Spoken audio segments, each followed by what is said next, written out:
Steven, I still get this camera to accidentally follow me around the Insta360 link where I like clap. We clapped to start the show, and I clapped, and this camera thought that I was like giving it the sign to follow me around, and then it starts following me around. It is a sweet camera, though.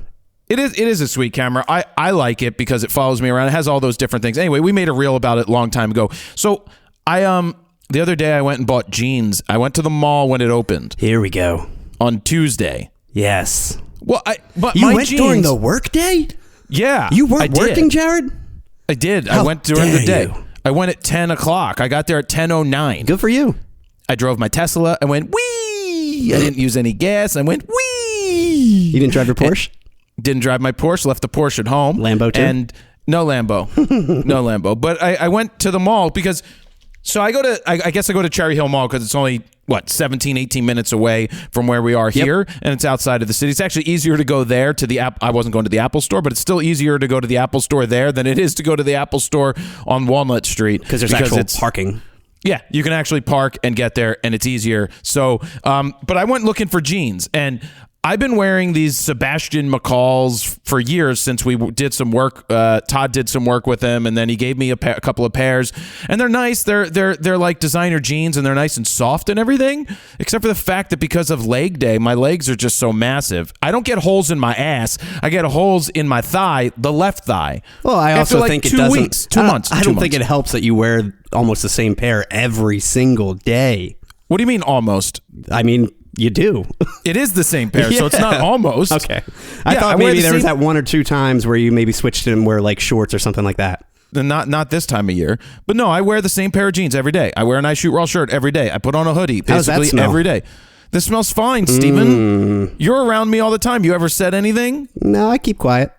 Oh, what? Really? Stinky Jared. No. Take it back. Anyway, I ended up at the Levi's store because of all the stores. I'm like, well, Levi's they make actual jeans. They've been making jeans since the 1800s, just as long as Dr. Mortimer was making vibrators to cure hysteria. They're the OGs. Yeah, OGs of jeans. I didn't want to go to like Abercrombie and Fitch or American Eagle or what's that place you wanted me to go? Express. Or I like how you say it, Express. Who goes there? Fuck that. I don't want to go to Express. You've never even been there. I have been there. I didn't like what they had when I went to Banana Republic to buy those Express. blue pants. I know. I went to Banana Republic. I will tell you the best store ever. You want to know the best store in the mall? What? Lululemon. Do you want to know why? Because they charge $150 for jeans.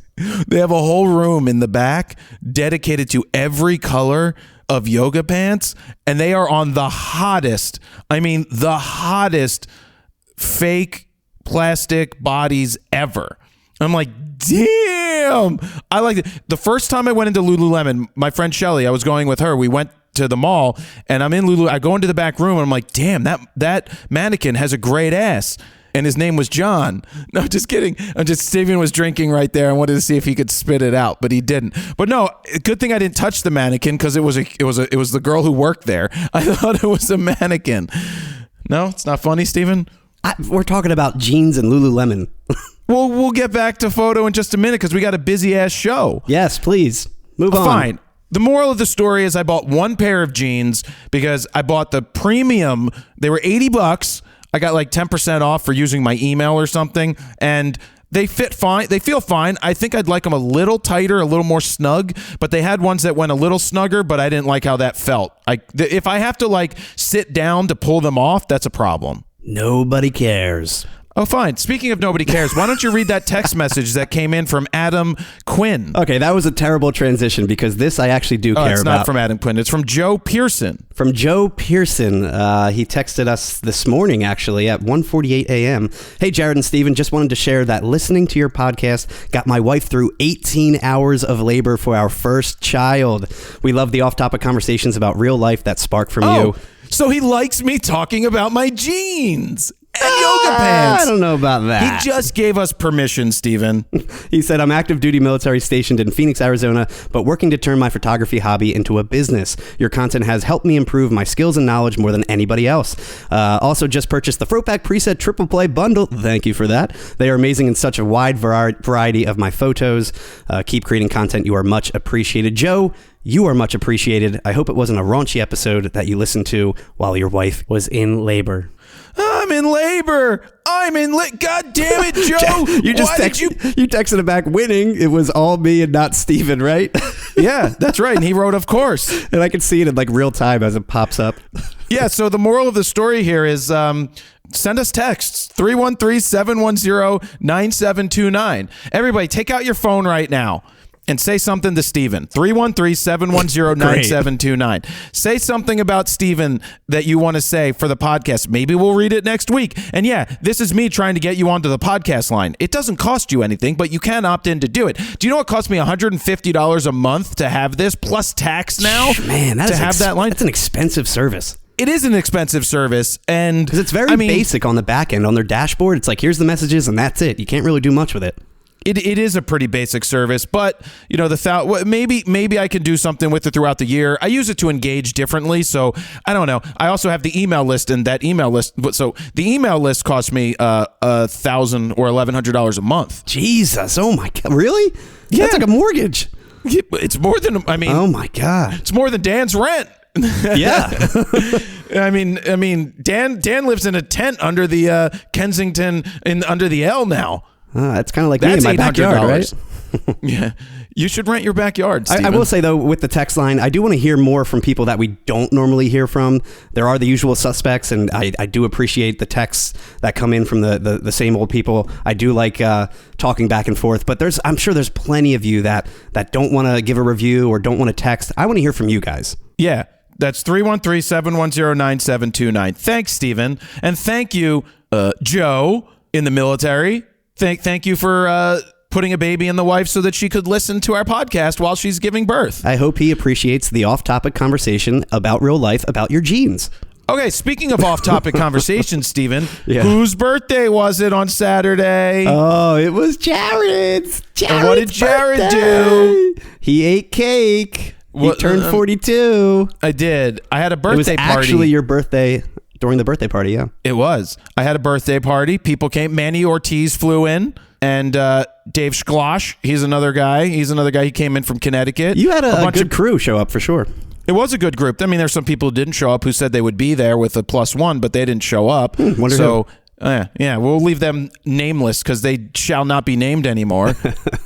So the party, so this was basically like a birthday party / housewarming party / it's a business expense because I showed off all my images and it was like a book release party for my business. How everything somehow is a business expense to you.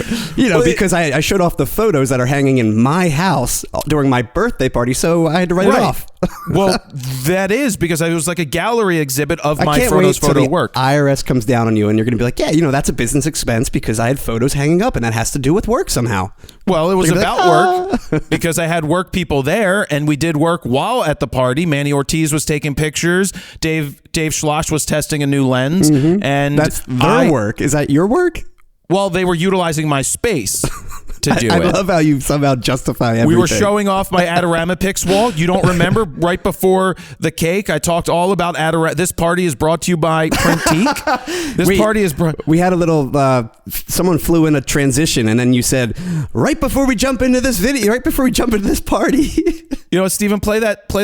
We'll save that for later because Printique is the sponsor, but we'll play the music later. Dude, that would have been funny if you actually like screamed like, hold on, I got to tell you the sponsor of today's party. This party is brought to you by Squarespace. Without Squarespace, I wouldn't be in this house. Thank you, Squarespace. Yeah. And secondly, thank you, Presets. Without Steven, I wouldn't have had this personal chef here this and day. My Lamborghini and Porsche in the garage with the Tesla. Thank you. Yeah. And thank everybody. See, that's a business expense. I had a chef. That's funny. I did have a chef. Do you want me to talk about? Do you know what the whole course was? The whole meal? Do you want me to say what it was? I mean, you know better than me. Well, you know what was funny? I said to somebody, I'm like, this is some YouTuber shit. I think Manny said, this is some YouTuber shit. It's actually better than YouTuber shit. This is because some rich shit. That's what he meant to say. Oh, Jesus. The influencer people do dumb shit. I hired a private chef to come in and cook. We had the first dish, tuna tartare. Very good. Then we had this shrimp in cucumber salad thing, was fantastic. Then there was a sourdough bread portion with butter. Then there was a Caesar salad to go with the nicely done salmon. And then there was the chicken. There was roasted chicken, and then there were Brussels sprouts, and there were mashed potatoes, and then they made chocolate chip cookies. But I will tell you, my whole idea was I wanted them to put on a show, kind of like, prepare it there. So they do whatever prep they do normally at their facility, and then they brought everything here. They brought all their pots and pans and everything. They ended up using some of mine because I had extra, which is good. And my kitchen is some YouTuber shit with 6 burners. It has the skillet. It has double ovens. It has 2 sinks. It has a 1 horsepower incinerator in the sink, by the way. Some YouTuber shit, man. There's some YouTubers. How many other people have a 1 horsepower incinerator? I think mine's a 1/2 horsepower, whatever the standard is. Yeah, so when I was buying it, because the old one broke, I have 2 there because there's 2 sinks. I said to my guy, I'm like, what's the best one I can get? He's like, there's a 1 horsepower incinerator. I'm like, get that one. Well, I thought mine broke a few months ago. My lovely wife decided to put a shit ton of food down there without turning it on first. And she blew I guess it overloaded and it blew the fuse or whatever, it popped. And I had to just simply hit the button, but I'm looking up incinerators and I'm like, ooh, 1 horsepower. I'm going to freaking upgrade. And I was so close to ordering it. And then I eventually realized that I just had to reset it and it was fine. But I was stoked that I was going to get a 1 horsepower incinerator. Oh, that's some YouTube shit. Thanks, You can throw like anything down there. It's actually, I threw an apple down there just to see what would happen. It went gone. Oh, yeah. I mean, it's really just bones and... You don't put bones down there. So here's what you don't put down a garbage disposer. Bones.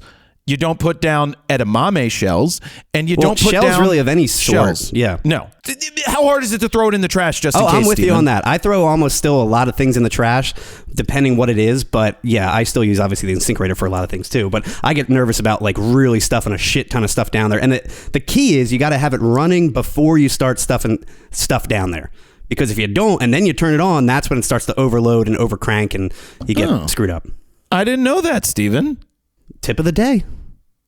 I didn't know this. Hashtag Steven giving incinerator tips. I didn't know this. That's what I've heard, at least. So. Oh, well, I used to hear things all the time from my parents, and it turns out they weren't true. So. Yeah, but it makes sense, though. That's what I'm saying. So anyway, my party was a lot of fun. It was. Well, I didn't have that much fun because I set the whole thing up. But well, you were pretty nervous going into it, I will say. I haven't seen you that nervous. Okay, anxious. I was anxious about people. But being anxious, saying they were you can coming still be nervous when you're anxious. Well, it's expensive. Paying per play, but you didn't have to do that at the same time. I didn't have to. You didn't have to have this YouTuber shit. Was it good? Yes, it was good. Yeah. The chicken a little undercooked, but my chicken was perfectly fine. I had some redness in my chicken. Yeah, but redness in your chicken could just be the veins, Steven. No, not undercooked. It wasn't the veins. All right, whatever, dude. Did you get sick? No, I'm good. Exactly. Yeah, I'm just messing with you. It was great. Yeah, fuck off. And that's how you piss Jared off, when you comment about his food. Yeah, because the food was fantastic, dude. And my cake was good. Did you get a nipple this year? No, I'm not a huge cake fan, honestly. I'd rather save the calories for like an extra beer. All right. Well, you had to bring your own But anyway. Nicole had cake, my wife, and she loved it. And cookie, and a cookie too. Did she have vanilla or chocolate cake? I think she's more of a vanilla fan. I'm a chocolate fan. I had the best of both worlds. Half of chocolate and half of vanilla. Who got the nip is the question. I don't know. My buddy Ben gets the nipple every year. So for those wondering, we say nipple because Jared literally had the picture of him dressed up as Keira Knightley, shirtless, topless, and yeah, the cake was split in half, right? Chocolate and vanilla. Yeah. So you got either chocolate nip or a vanilla nip. No, it was split the other way. She did it top and bottom. So I don't know why they did that. It really should have been split down the middle, half my body black and half my body white. That would have been great if you returned it. And be like, this is wrong. Do funny. it again. But anyway, no, overall, great party. Good time. You cleaned up too. The place looked great. Thank you. That's the cleaning people did a great job. And then I went a little further. So I was opening gifts. I got some nice gifts. I had no idea what to get you, man, because you're one of the hardest people to get a gift for unless it's like a gag gift, because you buy when you do go all in on something, like, you're in the painting and stuff right now, you buy everything for yourself that you need, and you buy the best of the best, like your bike gear. And I don't blame you. My brother's like that. I'm kind of like that too. But it's just, you're tough to get a gift for sure. And I don't want to just give money to like my boss. No, I think that's don't weird. give me money. I don't want money, and I don't want gift cards. Yeah. Unless it's like to restaurants and you want to go out to eat. Again, you buy gift cards to all the restaurants, or you have credit to restaurants. So it's true. Very hard. I was like, oh, maybe Morimoto. Nope. Because you bought a ton of gift cards. Yeah, you got me some Black good Friday. stuff. You got me some pencils. Those are very nice pencils. I hope. 'Cause I had no idea what I was looking at, man. They're nice pencils, Steven. Okay, good. They're very nice pencils. I got some art gifts, which was very nice. My dad is terrible at giving gifts. He gave them to me like the week before. He's like, "Hey, Jared, I'm on my way to go to the art supply store to buy your gifts." I'm like, "Dad, the fuck? Like, can't you just buy a gift without telling me that you're buying me a gift? Just surprise me." Well, so I bought you the sketchbook and pencils, and I went to an art supply. Which sketchbook did you get? I think it was multimedia. Is it the Canton one, the blue one that says XL? The blue XL, yes. With 50 sheets? 60, I think it had. 50. It's really nice. Okay, good. I drew in it yesterday. Yeah, I like it a lot. I think the only thing I didn't like about it, it wasn't pure white paper, and I know you're kind of a weird about that, so I'm like, it sucks. know. But I thought it was the nicest, thickest like paper you could get, whether you're painting or whether you're sketching or whatever. But as I'm buying it, I go to look on your Instagram and trying to see like if you use any specific pencils or whatever, and I saw that you got all that stuff from your dad, and I'm like, why am I even buying this? You have everything you need. Oh, it's good because but I was like, you you're going to run out eventually, and yeah, you get a bunch of different things, so that was cool. Good. One of the best gifts was from my buddy Troy. It was a fucking great gift. I take out this from his package. It had a picture frame, and in the picture frame was this photo of him holding a chihuahua, and that was just the most hilarious thing ever. You have to know the guy. So I could have just got you a picture of myself, and he's a joker. He's a jokester, and it was funny as hell because he said it was from a wedding that he was at, and he picked up a chihuahua, which was the ring bearer, and the wedding photographer took a photo, and it's kind of like a funny photo. So is it like an inside joke, or he just gave you a picture of himself? No, he just gave me a picture of himself holding a dog. I thought it was fucking hilarious. You gonna hang it? No context. That was funny as shit. No, I may put it on my desk. It was really funny. And that's the other thing. Anyway, I was going to try and get you like a gag gift like that, but I'm like, I have no idea what to get you. Because in the past, I've tried to get you that kind of stuff. I think I gave you like that love, laugh, whatever thing with the Skeletor that we have hanging up. But like, you just hang it up in random places. And the one year I gave you that gift, the quote from Steve Jobs, I thought that was pretty good. Yeah, I have that. Yeah, I like that. Don't let one. the noise of the opinions of comments of others cloud your whatever. Yeah, something like that, yeah. Anyway, Steven, we got a busy episode for RAWtalk episode 35. It's called New Jeans. Now, we don't even know what we're going to call this episode yet. There's a lot to talk about. There's 8 new lenses from Nikon. Canon has a bunch of patents. We're going to talk about long-term loaners in what's the word that I'm looking for?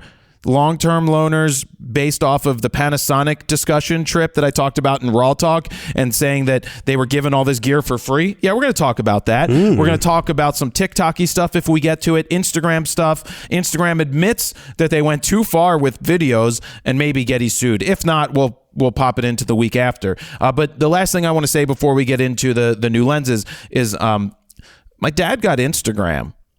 Oh, man. So he's now following. See, what happened is the lady that he's seeing started following me on Instagram, and then my dad is calling me about things I've posted on Instagram to comment, to tell me what she was saying about my Instagram. Well, so he's like about 10 years late into that game. Yeah. Does he realize he's never looked at your Instagram before or anything? No, I guess he's watching my stories. So now I'm like, Jesus Christ. Now I got to be like... You're going to be censored? No. I mean, I made one yesterday. I'm like talking about something, and then I'm like, my dad's going to be listening to this. I can't curse. And then someone sent me a message and said, you cursed right before you said that. And I was like, fuck. Well, every time you drop the F-bomb in a story or on Facebook, I'm like, oh man, Jared's dad's going to see this. He's going to be upset. Why did you have to curse? Where do you think I learned it? Where I say it every time. Where do you think I learned it? Well, that's I the learned thing. it from watching you. Yeah, I was going to say, Dad. Your dad's definitely a cursor, so I'm surprised I think he gets upset because you use it like willy-nilly, like all the time in your daily language. You know, it's not really emphasized at certain times, so I think that's when he gets annoyed. But yeah. I mean, it's 2023. You know? Hey, did you know Joe Pearson, the guy who sent us a text? Do you know what he named his kid? He just replied, right? Do you know what he named his kid? I do. I'm looking at it now. Jared Skittles. He said, well, I'm not going to name his actual kid's name, but yeah, he said, we're considering to change it to Jared Skittles. Exactly. Jared Skittles all day. Ari got me a nice shirt. It was, I like Skittles more than people or something. It was something along those lines. It was kind of funny shirt. Anyway, the 8 new lenses for 2023 from Nikon. This is actually pretty good. We know that they announced the 85-1.2, so that counts as one. That's coming at some point. We know that we've used it, yes. We know that we've used it, and other people are jelly that we used it, and they're like, how do you get access to this? Nikon must hate you. Nikon hates me so much that they want to be me. No, we don't need to go into that, but they, of course, understand that you get a fair shake from us, and that's what you get. There's also, I guess, a DX 12 to 28 millimeter PZ, which is for a crop sensor camera. The DX 24, interesting too, you know, when it comes to video. So I think that's a nice range too if you're doing a video like on a Z30. Well, that would be a good vlog lens. 12 millimeters, because that's 20. I know that the 11 to 22 from Canon is what I used to use, and then this let's see, 12 18 times millimeters 1.5 is 18. So 18 millimeters is 18 to 42, not bad. There's a pretty good range for vlogging, better than 20 to 70. I'm just kidding. You think it'll be a 2.8? Not in the least. It's going to be a really cheap lens. If it's sort of vlogging lens anyway, it doesn't really matter. Right. I mean, give me a 3.5 to 5.6. I don't care. Whatever it is for vlogging. It really doesn't matter. Then they have another crop sensor 24 lens, which is that the F2? Is that the 24 F2? I think they've already announced. Then a 26 Pancake they announced. And I guess they've already listed a 200 to 600. And so a 200 to 600 would be very good. We know that Sony has one, and I love it. Nikon coming out with a 200 to 600 would be very nice. And Canon has a 100 to 500, but now this is a non-S lens. I guess it'll be a lower end one. I'm curious about the pricing. It's going to be a 5.6 to 6. Actually, it's going to be like a 6.3. Well, yeah, we'll see what it is because the competition is about $2,000. So if this is coming in at $1,200-$1,300, something like that, that'd be nice. We'll see. Then the other lenses that haven't been announced yet that they listed is a 70 to 180, which we can only assume is a 2.8 and a Tamron rebranded lens. Definitely Tamron.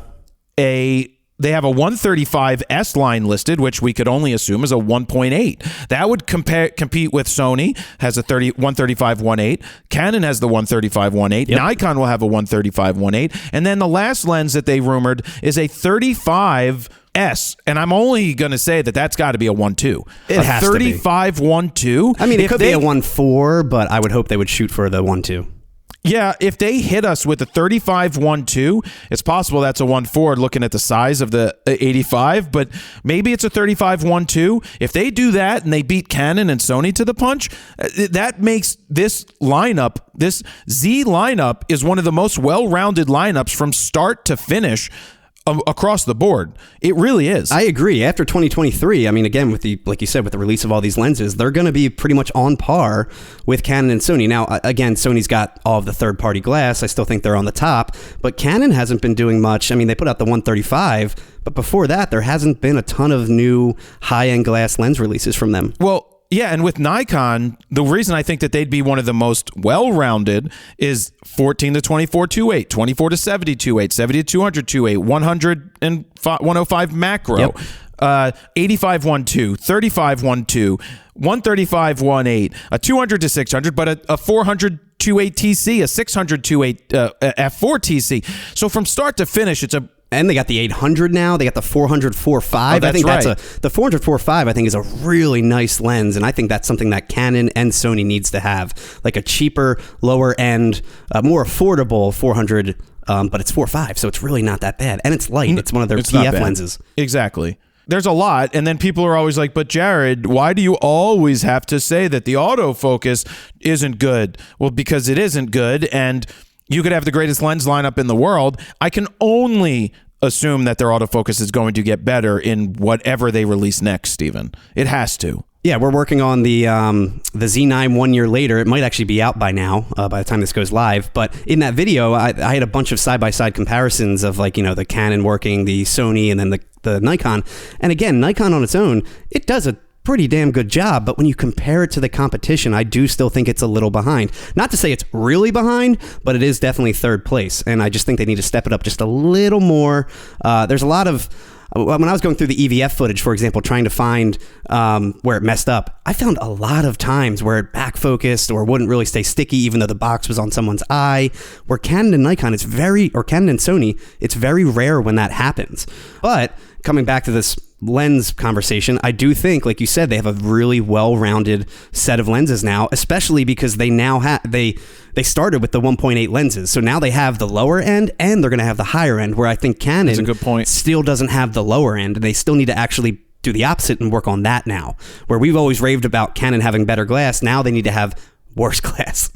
Basically, more affordable glass. Yes, right. And so, what Steven's saying, that the Z9 is the third place out of the three. It's the best autofocusing Nikon, kinda, but still has its quirks. It still has its quirks, like I said, when shooting the 70-300 at a basketball game, and I had to switch back to the dynamic area, old school, to make it work. Yep. But then when you go when you look at the entire system lineup, Canon's lineup is far superior to Nikon, because obviously the Z6, Z7, ZFC, Z50, Z5, they just don't cut it. We have the R10, R7, R6, R5, R6 Mark II. They all have the same autofocus that works. Yep. And Sony has an A7R5 now with the best autofocus, which may even be better than the A1, but they need to update all the rest to match it. Yeah, and hey, even before that autofocus, I still think it did an incredible job. It did. Again, when you compare it to Canon, I think Canon's deep learning AI, I think it's a little better when it comes to like the head tracking and when the body moves and the torso and all that. Yep. Now, let's move on to the Canon wide-angle patents. So Canon, where they've lacked is the wide-angle lenses. Yes. In terms of ultra-wide. Their widest is a 14-35, which would be great if it was a 14-35 2.8. Now, how good would a 14-35 2.8 be? That would be to a go all the way through? Giant lens. Right. But I could see, like, here are the rumors, and these are, well, they're not rumors, they're actual patent filings, which mean they might come true or they might not. 10-20 f4, 9-18 f4, and 11-24 f4 USM. Now, what's interesting here is that Sony has a 12-24 2.8. Maybe Canon thinks they don't really need to do the 2.8, which you really, really don't. You don't gain much at 2.8. When you're that wide, yeah. But, out of all of these, I'd be very curious to see a 10-20 f4, because I'd be curious to see if that 10 does make a difference and how it actually works out. And the funny story is, almost 5 years ago, 4+ years ago, when the EOS RP came out, and we were in New Orleans for an event. New Orleans for an event. Yep. I remember we were at the Mardi Gras Float Museum or whatever the hell it was. Yeah, that was cool. And the engineers either were speaking to us in Japanese and having it translated. I think someone was translating it. Well, I think there was one English-speaking Japanese engineer, but the other two were definitely Japanese only. They were asking, and this is 5 years ago. Yeah. Would you rather have a 10-20 2.8, and I believe they said 2.8, or an 11-24 f4? And I was like, I really don't know. I don't know. You said 10-20 2.8? Yeah, 10-20 2.8. I don't remember them saying 2.8. They did say 2.8? I remember, I don't remember yesterday sometimes, but I do recall that. I can't, tell you for a fact, but I'm pretty sure they were talking about a 2.8, because one was a 2.8 and one was an f4. I remember them also talking about how the 11-24 was optically the hardest lens they've ever created, and that was like their proudest lens that they've ever made. So I'm sure going this wide is going to be very tough again to recreate and reimagine the 11-24. Now, but they're also saying a 9-18 f4. There's a patent for that as well. Yeah. I don't know. Anything wider than even 11, you start to almost venture into that fisheye look. Unless it's, it's rectilinear, but the fisheye. It's the opposite. The lines go the other way. Sure, but I'm just saying there's going to be a lot of distortion, like bowing towards the end. Around the edges. But you know what gets a lot of distortion is the 12-24 2.8 from Sony. Yes. That thing gets a ton. That lens is weird. That lens is, I had a bad copy, one of the first ones. It may have been a pre-production or whatever it was. It had a major issue because everything was back focusing, and it was really pissing me off because I'm like, with wide angle, it's hard to tell whether you're back focusing. Exactly, yep. And then when I would zoom in and I was like, wait a second, this is focused on the back. It clearly is. I sent it back and they needed to do an overhaul. There was something with the elements lining up, and they did fix it. Yeah, so they actually sent me a second lens. We're in a good position where we get to do stuff like that. I think I might just continue on with the 11 to 24 and be happy if they give me an 11 to 24 f4. Yeah, I mean, either way, the 11 to 24 for me, especially when I was shooting concerts, that was always in my bag and one of the most unique lenses that I would use. If they could make it a little smaller, I think I'd be happier. It's a massive, like 3-pound giant bulbous lens, but hey, who cares? In my opinion, if you can get the shot and make it that wide, that's fine. Because it was either that or I pulled out my old school Sigma 8mm fisheye that I had if I had to shoot a really wide shot, and then I would usually transform it in post and make it not a circular fisheye. But that would completely crush the edges, which didn't really matter because I just knew to shoot ultra wide and make sure my subject was right in the middle of the frame so there was no weird distortion going on when I fixed it in post. I used that 11 to 24 to take the World Series photo with the fireworks during the national anthem. And the first thing I noticed is how it just doesn't hold up on the mirrorless, in my opinion. I agree. It's good, but when you start to zoom in, even to 100%, you start to see major imperfections that no one else is really going to notice. But I noticed because when you use a 14 to 35, even though that has all that vignetting, or even the 15 to 35 2.8, you're like, that's a big difference. But I made the choice to go with that 11mm because I knew that I was able to get edge to edge of the stadium. That's what I wanted. No one else was up there shooting an 11mm. Everybody else was further out. No one had an 11. They were probably 16 to 35 or 14 at most with a Canon or 12 with the Sony. But I mean, that 11-24 is approaching 10 years at this point. I think it's a little more than 8 years old. 10 years. 10 years. I bought that at Adorama it was on. You bought it used, right? Or refurbished? I bought an open box or whatever it was for $2,500. It was $500 less. I spent $2,500 for that lens. And guess what? I wasn't doing. I wasn't even a Canon shooter at that time. Why did you buy it? Yeah. I just thought that it would be a great lens to have. I borrowed it a ton, I'll tell you that. Well, I was like, Steven shoots it. You bought it for me, basically. Well, it was just one of those things. It's such a good lens that I was going to buy it. Wow, and that was before. That still sells for $3,000 today. It does, and I can't believe they haven't discounted that yet. No, they don't. They don't discount it, but that's one of those things that I didn't get a long-term loaner of at the time. Yeah, because we just didn't get long-term loaners as much. Here, you want to move into the next story? Sure. You want to do it, or should we do a plug first? Oh, plugs again? Am I getting 12%? No. Play that music, Steven. Play that plug music. This RAWtalk. Anyway, this RAWtalk's brought to you by Printique, the place where I go to get all my photo books and big-ass metal prints. All those business expenses of the 4-foot by 6-foot photos that we showed off at my party, Steven, on the wall. Yep. There was business expenses. Those things are $1,000 a pop, by the way. Wow. $1,000, but they're 4 feet by 6 feet ready to hang. They're giant prints. What about the one that is you of Keira Knightley? That's like an 8-foot print. That's 8 feet. Oh my God. That's 4 feet by 8 feet. That's actually cropped. They said we can do an 8-foot print. And I was like, I have the perfect photo for that because Steven took it and I can crop it then and then just make it 4 feet by 8 feet. But anyway, the photo book wall that we showed off during my party, it's like 40 photo books all done at Printique. Steven, you just had photo books done for your wedding? I did, and I'm looking actually on the back end of what I did. I had a 10 by 8 die cut cover photo book with 48 pages. It was the luster pages, and that actually wasn't that bad. I think it came out to like $138 or something. And I used a discount. I think they had like a 20% off code at the time. It was like Black Friday. So it was like $110 all in. And then it even came with like a nice little presentation box and everything. The box is good to buy, by the way. It actually helps. You know what's annoying is my actual wedding photo album that I got professionally done that cost way more than this book didn't even come with a presentation box of any sort. So I have no clue how I'm going to kind of keep it, from getting weathered over the years. Exactly. But for the price, you really can't beat it, I guess is what I'm saying. I'm always saying that these books are a fantastic leave behind. It makes a great impression. Oh, yeah. And if you can't do an inkjet printer because you just don't print enough, Printique is a great place to look for all of your prints, but photo books are my favorite, and metal prints are much easier to hang because you don't need to buy glass. Glass is the most expensive thing when you go to hang your freaking frames, and so now that you don't have to frame it and you can just hang it on the wall, you can do that. Anyway, Printique. Go to Printique.com. I don't know if there's a /fro, and we don't have a code for you right now, but sign up for their thing, and maybe you'll get some codes. Anyway, end that music, Steven.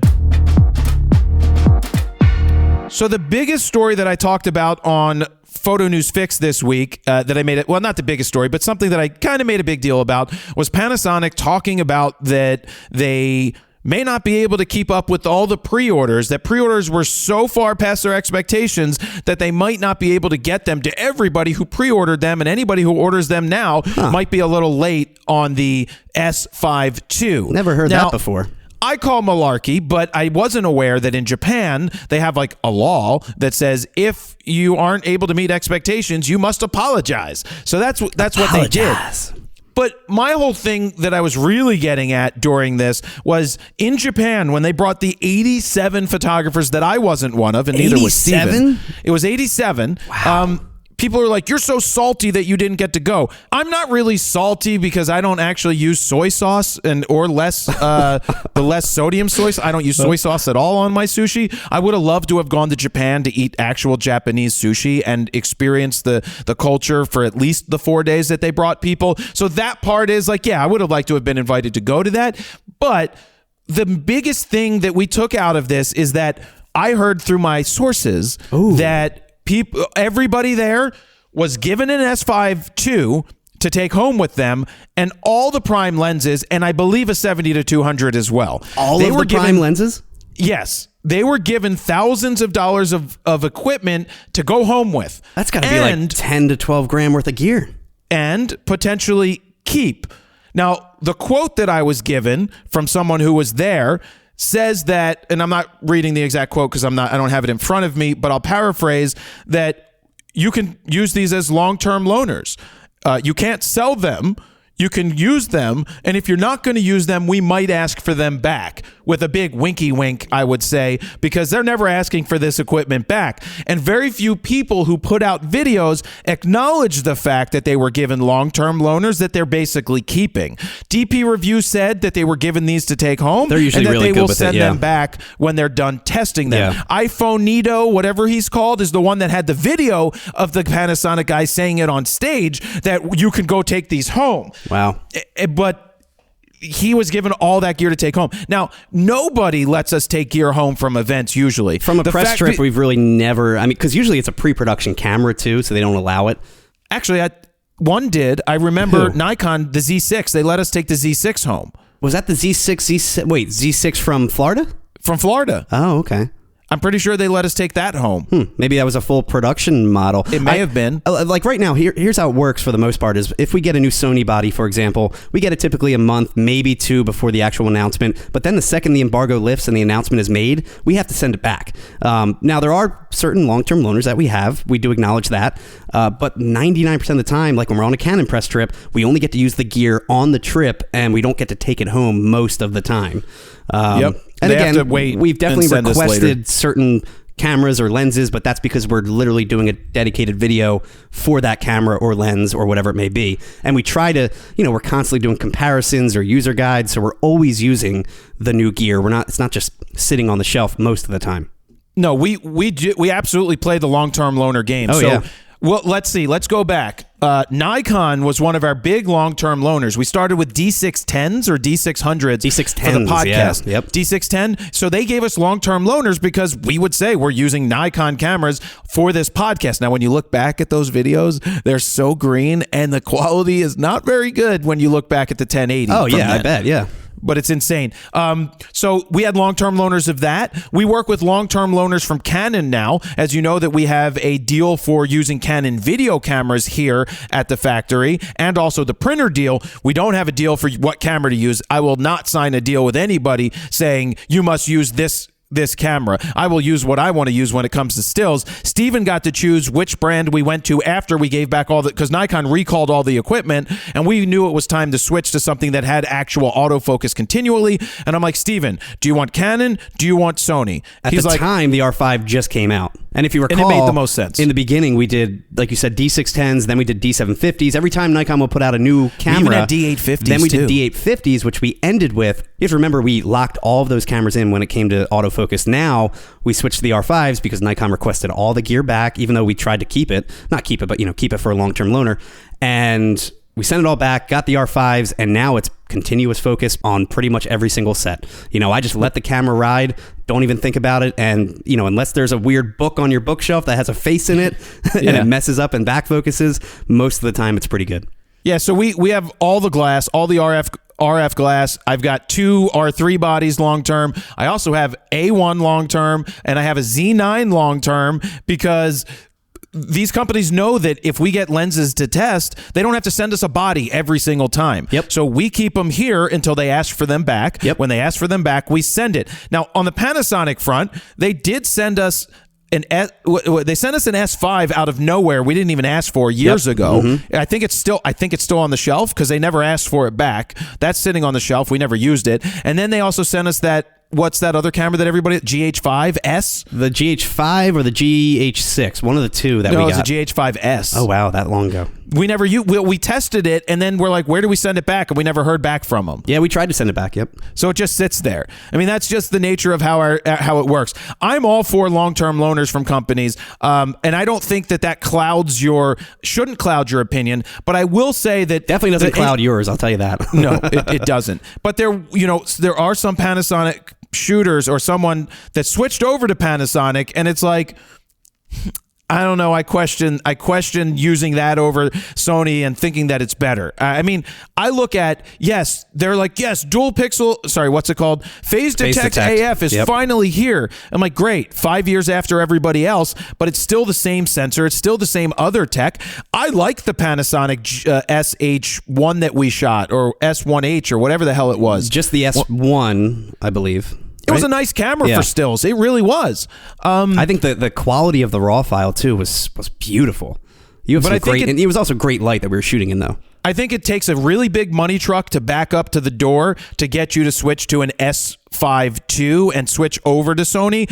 And as a creator, you got to be very careful with what type of deals you take with anybody. Because if you take a deal that's like, I only use Panasonic now, guess who's not sending you gear to review? Yep. Canon, Nikon, Fuji. Other people will stop sending it to you because they know that you're like an ambassador. Like Vanessa Joy is a Canon ambassador of light. She can't go out and review some Sony stuff, and she can't go out and review some Nikon stuff, which really cuts your nose to spite your face, because now you're cutting out all of these potential pieces of content that you can make. And so, I think the viewer will assume that you're going to be biased towards, the actual gear that you're an ambassador of. So that's the other unfortunate part. It's hard to do an unbiased, quote unquote, review when you are an ambassador for that brand.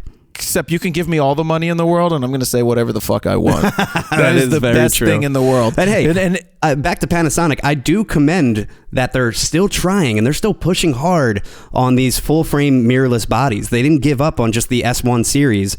They came back with the S5, and now the S5 Mark II. They're trying to make a splash, and I think they finally got there, but they still have a long road ahead of them for sure. I think this might be a last-ditch effort. So when I say you think this is their Hail Mary? I think this is their Hail Mary in the consumer photo world. Okay. They're of course well-rounded in the cinematic pro world with their higher end stuff, right? But so when I say that like this is a last-ditch effort, people are like, "Oh, what about all their professional?" I'm not talking about that. I'm talking about in this field. I don't know that they're actually selling that many cameras. We don't know. There's no way to know exactly how many cameras they're selling. But Dan actually came up with a good joke that he had me redo when I did Fix, and he forgot to put it in Fix, by the way. He forgot. He did, because I'm like, Dan, where's the joke you fucking wrote? He's like, you should have said maybe the reason that Panasonic doesn't have enough cameras for pre-orders is they gave them all away to 87 influencers. That's a good joke. He wrote that. He's like, you missed an opportunity to do that. I'm like, I'll go redo that and put that in. And guess what? He didn't do it. He failed. And going on a site like B&H, for example, when you look at the reviews for a camera that's considered close to the S5 or the S5 Mark II. So let's go back to the S5. That was released a couple years ago, same time as around the Z6 Mark II, the R6. When you look at the reviews, that has about 90 reviews on B&H, where the Z6 II has 256 reviews, and then the R6 has a whopping 537. So you kind of can gauge right there how many people are buying, Canon and Nikon over Panasonic. And I would assume that Panasonic makes up, 10%, 20% of the market, maybe at most. But they do have the L mount, which, you got a lot of great Sigma glass going to the L mount. So that is one thing they have going for them, which I tend to forget about all the time. And I was like, oh man, we had an S5 on the shelf and I could have been using L mount glass this whole time. That's true. But I would still use Sony. I think the E mount is much wider used across the board. I don't think we're wrong about this. I don't think we're wrong about Panasonic. And I think they're great cameras. I just think they still have a long road to go to match, in terms of autofocus. Phase detect, they finally put it into their cameras. Now they have to match the performance of Nikon, Canon, and Sony. It was interesting when I was watching like iPhone Nido go in and out of a focus on purpose, how much slower it was than what the Canon and Sony do. I would assume you could tweak those settings. I know you could tweak the camera, it, but what he was showing was it was just like, hey, look, I'm in front of the camera. Then it focuses. Then he goes away from the camera, and then it focuses on the background. Whereas when you shift with the R5, but he was doing video, correct? He was doing video. So they probably have it set to a slow rack in video, but I bet when it comes to still photos, it's a very fast, quick autofocus, I would think. I would take an S5 II to play with if they would send one out. I'll play with it and tell you what I really think about it. I just don't know that they really want to send it to me, especially after not inviting me and then me going to town on their whole giving away these cameras as long-term loaners, which basically means they're never getting them back. I think I can guarantee that you're not going to be invited moving forward after that last fix. Are you sure, Steven? I'm pretty sure. And after the past couple of RAWtalks, and I don't think they're a huge fan of you at this point. I just think, again, that they invited a bunch of quote-unquote smaller influencers for the fact that most of these people don't get invited to press events and will be totally wowed by the trip, that they will overlook certain things about a camera and then just be super excited about it. Now, I don't enjoy doing these trips all the time, and it's brutal. A lot of times we rather do like what Sony does. Yep. Sony sends us gear 2, 3, even if it's a week early. 2, 3 weeks or a month. All sometimes. We need really is a week or two. I mean, that's ideal, but a month is great. It's great when they're sending you like an A7 R5 and the thing doesn't come out for at least 3 weeks. You're like, when other companies are like, we can't, leaks, it's going to be leaks. It's going to leak anyway. Well, and my thing is, you got to understand too, we're not just waiting around and letting it sit for 3 weeks. We have a lot of other videos and a whole schedule to go by, in the meantime. Like, we have to wait to get to it. So yeah, we might have it a month early, but we might not be able to get to it until the week prior of the announcement. So I can't stand when they give you only like a day or two and we have to try and make a video out of it. And it's like, we got a lot of other stuff going on, guys.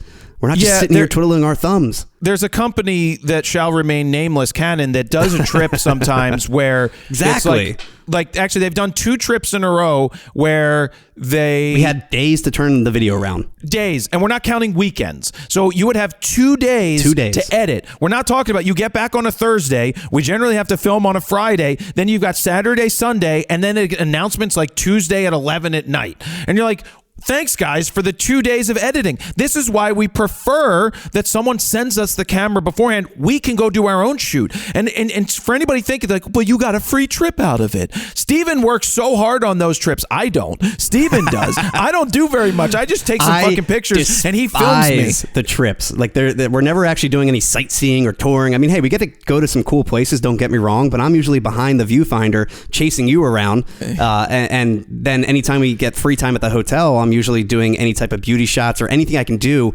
to, record the menu of the camera, to showcase the camera off, basically, because again, we can't take the camera home. And I'm on Tinder. And the hardest thing for us, for example, like a few months ago, was when we did the R7, R10. That was 2 new cameras that we were only there for about 3 days to test out, 1 day of actual shooting, I believe. And then I had to turn the video around in barely 2 days. and it's 2 brand new cameras. And in the R6 Mark II trip, it was the brand new lens and the camera. So they make these trips very difficult when it comes to turning around a decent video and trying to showcase everything you know about the camera in, 2 days or so. And don't get me wrong, when I get some free time and we have like the dinners, I definitely get wined and dined. I'll take a couple beers to the face for sure and be like, oh, finally, I get to relax for a minute. It's not all he takes to the face because he's on Grindr later at night. Okay. I'm on Tinder. He's on Grindr. Yep. Yeah, sounds about right. All right, moving on. Instagram. Yeah, the head of Instagram, Adam Mosseri, did acknowledge that they might have gone too far into pushing video versus photos a bunch of months ago. That's weird. Yeah. So basically the gist of it is in an Insta story that The Verge put copied down his they took down his words because it disappears after 24 hours, the transcript. Yes. They basically said we may have gone too far in turning up and I'm just paraphrasing, we may have gone too far in promoting videos over photos. So their goal was basically to get more people to watch videos and comment on them, which meant more people were commenting and watching videos and less were doing, and he was like, at the time, less people are looking at photos. I'm like, yeah, because you turn down the reach. Exactly. So I was getting like 400 likes on a post, 500. I'm like, something's wrong here. This just means it's not showing to my followers. If you have a follower, they should be shown your stuff as a priority. If someone follows you, they should get your shit as a priority. And I'm not talking about the notification or that they chose to follow you. Show them my stuff the majority of the time. Yeah, they went out of their way to literally click follow or whatever it is. And You need to be shown your stuff first. And then Instagram goes ahead and pushes down your photos, which was so annoying. But what I didn't do that a lot of people did is they started to bitch. Well, they started to panic that, it's over. And they started to try to jump ship to go somewhere else. And it was like, don't panic. Right. Don't panic.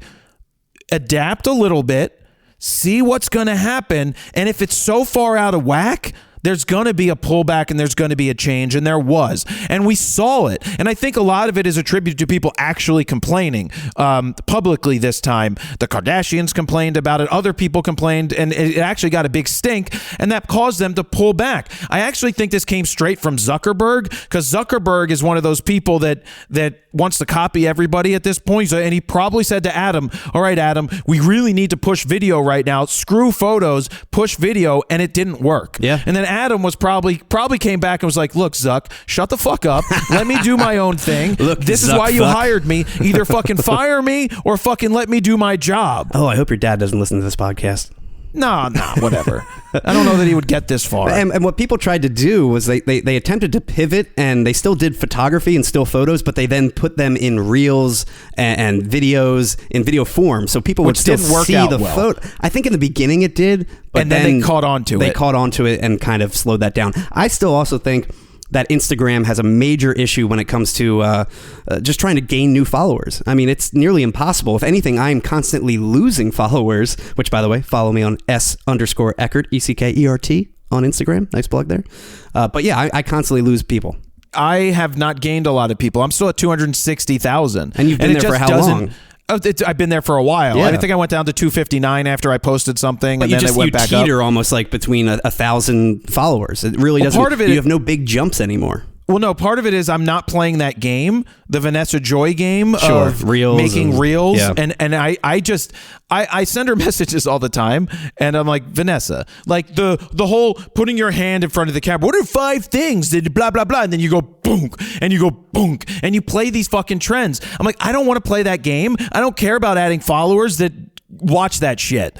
And so I don't. And so here's a little tip if you didn't know this. If you notice that during this transition on Instagram, they started to recommend channels to you and recommend videos, so you might end up with shit that you don't always see from recommended. They're like, well, your friend Johnny watches these videos, so we're showing them to you. Hit the 3 dots and hit snooze for 30 days on all recommendations. If you hit the 3 dots, you can snooze recommendations for 30 days. You stop seeing them, and your Instagram instantly frees up for you to see more of your people that you follow. Does that even work with stories, because sometimes when I'm going through stories, it'll say like, it'll show 4 different stories saying you might like this or you might like this reel or whatever.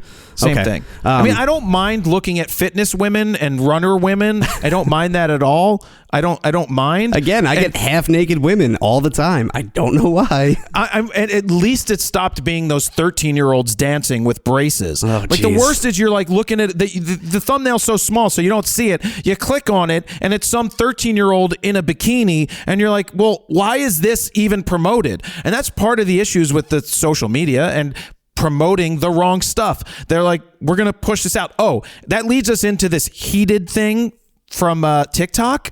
I knew this. Remember, I've been saying it all along, and I said it to you on Instagram because it's very similar. Let me take you back here. When Steven has a separate channel on Instagram for his lawn care, because he loves his lawn. He has the most beautiful lawn. Well, he has the best lawn in the front. In the back, not so much because nobody can see it from the street. I just kind of changed that. I did a full renovation to my backyard in the fall, so we'll see how it comes out. I burned the whole thing down and started over. We'll have to get a drone camera up there to show. But Steven's lines are so gorgeous on his lawn. It's not even funny. It's like going to the Phillies game and seeing the most gorgeous stadium cut grass ever. But when he posted his first story, it did like 2,000 plus views. No, it did like 8,000. It did like 8,000 views, and maybe like 150 followers, if that. And so what?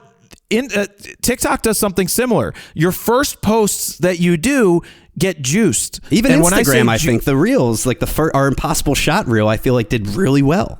It did. Yeah. It got 600, almost 700,000, and 1 million now on Shorts on YouTube. But so I think they juiced the system early for people that post because it sucks you in. They're like, oh shit, I only have 200 followers, but I got 2,000 views. I better keep doing this. Yep. Then they put out the next 5, and they're only getting like 120 views, and that's because they turn off the heater. And it just came out recently, as in last week, that TikTok has a heater button that the employees at literally TikTok, called the heater button. They can choose what videos get heat, what videos get promoted. So if they make a deal with The Rock or whoever they make a deal with, that also includes them promoting their content. And it's promoted without saying that it's promoted. And that's the issue, is they're not saying it's promoted. But part of the issue is that they can pick and choose. That also means that if a record label comes along and is like, yo, we're going to do advertising. We're going to pay for advertising in your new TikTok because you guys are trying to sell ads and you want to promote ads. If we're going to do that, we want you 5 times a year to promote, to heat these 5 artists when we're going to do something. Yep. And they could. And so, is that ethical? I don't give a shit. I always thought payola was the best thing in the world when it came to the music station. I mean, that's essentially what it is. It's payola in TikTok form, social media form. Do you want to know one of the greatest payolas ever? Not payola. Well, hold that. Closing Time was the greatest payola ever. Closing Time.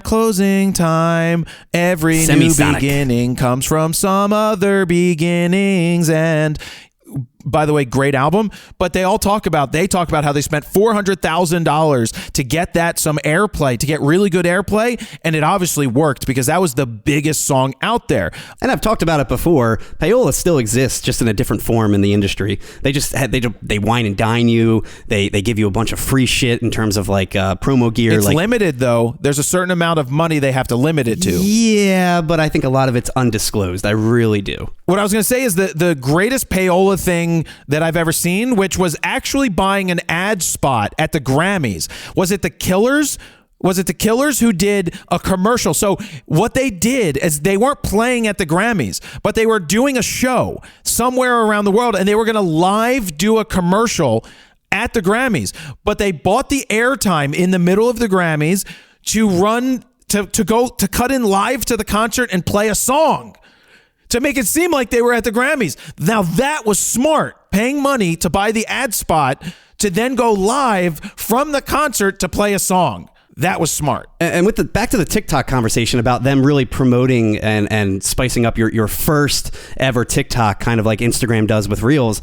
I will say for me, it didn't work out that well for me. I got like 400 views, I think, on the first TikTok I ever posted. And then the second one I posted, I got about 300. And then the last one I posted has about 800. So it wasn't like I got a couple thousand views that first ever TikTok, for me at least. But imagine if they turn up the heat on you and you're like 1 million views on this post. I'd be doing it all the time, yeah. Except for the fact that we can even see it when you look at certain people's TikToks, that sometimes they get 1 million, 2 million, 3 million views on a story or whatever the hell they're called on a post, and then their next 5 have like 10,000, yeah. 20,000, Yep. 10,000, Yep. and we're talking about people that I don't like. So what I don't like is I get requests to be on podcasts and I get requests to do things all the time. I don't like when someone's like, I've got 2 million combined social media follows, and you go on their TikTok, it's 1.9, and then you go on their Instagrams and everything, and it's a hell of a lot less. So basically, they're just big on TikTok, and that's about it. The follow game on TikTok is so misleading, and it's almost like going back to the MySpace era and saying, I got 1 million spins on this song. You could literally sit there and refresh the page 1 million times, because every time you refresh the page, it adds another count. It's like page counters back on the old websites. When you put a page counter on the website, every time you clicked refresh, it loaded it. So it made it seem like you were being more popular than you were. So I just don't like that the numbers are used, because I think if you get 1 million followers on YouTube, and I'm not talking about from shorts, from actual YouTube, that's actually a number you can write home about. Or 100,000 or 200,000. That's more valuable than 1 million TikTok follows. And especially because one view, it has to be, 30 seconds? Counts as one view, where you have something like TikTok where it's literally, like you said, refresh the page, that's an instant extra view. So it's a lot harder to game the system on YouTube than it is on something like TikTok or an Instagram Reel or something like that, or even a YouTube Short. Or if you just get heated and you get heated. Must be nice, yeah. Yeah, I don't get heated too often. I deleted TikTok off my phone. I really need to just put it on a burner phone, maybe one of the Google phones that I got, start a fake Google account and just a burner TikTok-y one so that I can log back into TikTok. Wait, why can't you log into it now on your phone? Because of what they potentially can do by tracking your clicks. So a couple weeks ago, a report came out, a validated, verified report, that TikTok was tracking journalists' locations. Oh. Because they were going into because they can track your phone, they can follow your swipes, they can see what you're inputting, what you're typing, where you're going. How does Apple even allow that? I don't know. It's part of the terms of service that they have access to that stuff. Now, it doesn't mean that they will use it for everybody, but what ended up happening is they tracked journalist locations because they were trying to see if any TikTok employees were in the same vicinity multiple times with this journalist and leaking information. So they were using it maliciously to try and hunt down these journalists. That's dangerous. Who's That's the spy? Bad. Yeah. That's bad. Yeah. So if I use a burner phone for it, it's less me typing and using my phone for other things, because it's not just while you're in their app, it's while you're using your phone. Where in the world is Jared Polin? Let me check my burner phone. I'm not saying that they would follow me. I'm just saying in general. No, Steven. I know. You never know.